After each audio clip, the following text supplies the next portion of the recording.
Well, hello everybody, welcome to the blog, and this is a video blog I'm going to do for Friday the 13th, October 2017. And you probably have never seen me in my official bus driver trainer garb.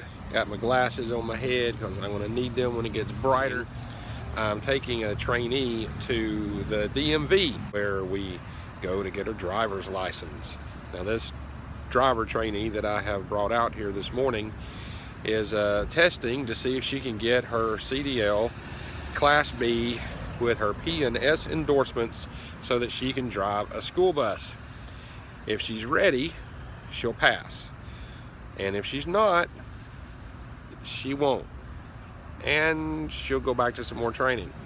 But here's the thing, the reason I wanted to share this with you today is there is a practical application to legalism.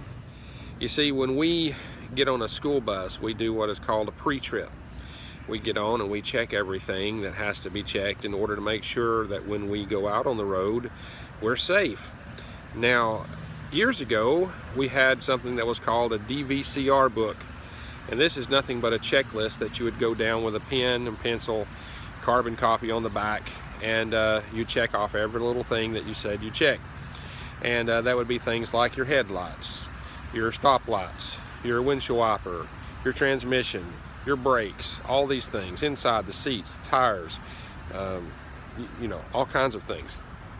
And so the problem with this little check-off list is that, well, you could just go down and check it off as quick as you could, and nobody knew if you checked everything for real or not. So then later they came up with something called Sonar, which is what we use, and it is a satellite uplinked system with a little wand that you go around and to different zones on the bus and scan this, and it's all timed, and so somebody somewhere can tell if you actually went and checked those areas and how long you took. But now, even then, there's still ways to fudge around that for somebody who really wants to. What's the point? The point is that we've tried to come up with lists of do's and don'ts, a list of things to check off to show if we really are doing what we say we're doing. The same thing happens in the Christian walk. We have lists.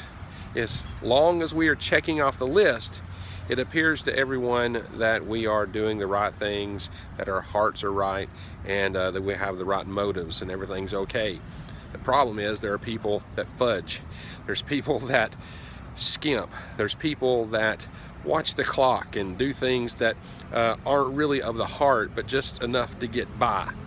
And the problem with doing that on the school bus is that you miss things, you don't check things, you do it just to show that you've done a check-off list, but your heart's not in it, and then somebody gets hurt.